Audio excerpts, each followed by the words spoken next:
Class ninth का geography का climate का पार्ट 8 है।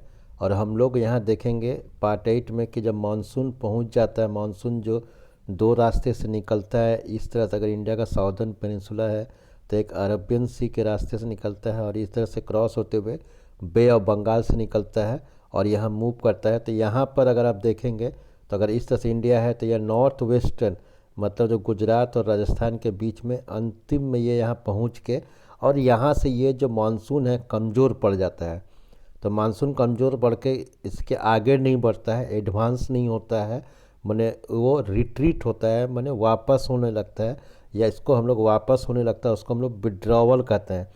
विड्रॉवल और the retreat of the monsoon is more gradual process. कि यहाँ आप देखेंगे कि विड्रॉवल वापस होने लगता है तो बहुत धीरे धीरे जो स्पीड से मानसून आगे बढ़ता है जिसको एडवांस कहते हैं, वो अब जो उससे ज़्यादा तेज़ी से वो मानसून वापस होने लगता है जिसको हम लोग विड्रॉवल कहते हैं। तो the withdrawal of the monsoon begins in the north western states of India, generally Rajasthan और गुजरात में होता है। बाई अर्ली सितंबर, सितंबर के शुरुआती महीना में क्या होता है वह पहुंचता है। और इसलिए राजस्थान में जो है मानसून जो कमज़ोर हो जाता है तो वहाँ बारिश कम होता है। जैसे आप जानते होंगे आप लोगों की गुजरात का जो कच्छ एरिया, भरूच एरिया और राजस्थान का जो एरिया है वहाँ पर कम बारिश होता है। उसके पीछे वही कारण है कि मानसून कमज़ोर पड़ जाता है। और बाय मिड अक्टूबर, अक्टूबर के बीच में खासकर 17 अक्टूबर तक it withdraws completely from the north half of the peninsular. जैसे जाने में देखिए जून से स्टार्ट हुआ था, सितंबर तक पहुंचा, जून जुलाई अगस्त सितंबर 4 महीने लगा। लेकिन एक महीना में जो नॉर्दर्न पार्ट है, जो इंडिया का नॉर्दर्न पार्ट है, ट्रॉपिक ऑफ कैंसर का ऊपर का पार्ट है, उस वो सब खत्म होकर वापस होने लग जाता है।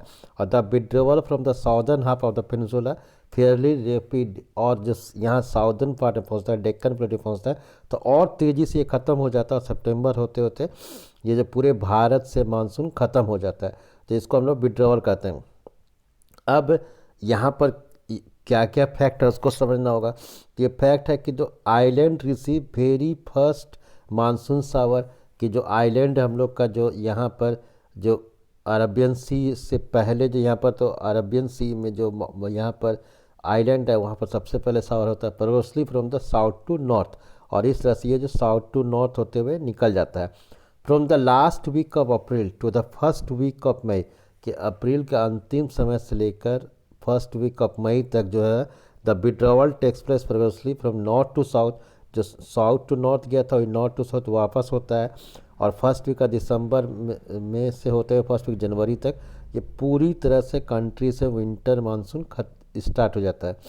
तो इस तरह से हम लोग देखते हैं कि कितना मानसून है। तो द 4 मेन सीजन्स हो गया, 4 मेन सीजन है। तो कोल्ड वेदर सीजन जिसको हम लोग विंटर सीजन भी कहते हैं, हॉट वेदर सीजन जिसको समर सीजन भी कहते हैं, एडवांसिंग मानसून जो मौसम आता है उसको रेनी सीजन भी कहते हैं, रिट्रीटिंग और जो होता है ये विड्रॉवल मानसून, वो हम लोग को यहाँ पर 4 देखेंगे।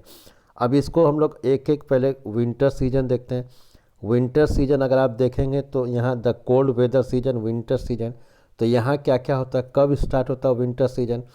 तो ये जो है छठ पूजा के ख़त्म होने के थोड़ा ही सा बाद, यानी कि जो नवंबर का मिड नवंबर में, और ख़ासकर ये 18 या 20 नवंबर से ये नॉर्दर्न इंडिया में स्टार्ट हो जाता है और ये फरवरी तक टिकता है। तो it begins from mid November in northern India and stay till February. फिर the temperature decreases from south to north, यहाँ नीचे से जो टेम्परेचर से गिरते चले जाता है। और यहाँ अगर टेम्परेचर 20 डिग्री सेल्सियस है तो और आगे बढ़ेंगे तो नीचे होते जाता है 10 डिग्री। और ये जैसे जैसे आप नॉर्थ हिमालय पहुँचेंगे तो माइनस तक पहुँच जाता है। तो माइनस तक पहुँच जाता है।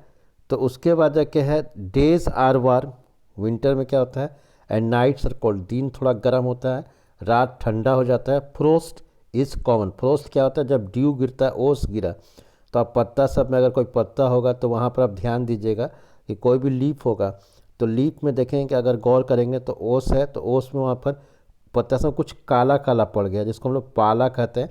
यानी क्या होता है कि जो ड्यू है ओस है वो जम जाता है, इतना ठंड हो जाता है कि वो बर्फ़ हो जाता है छोटा छोटा।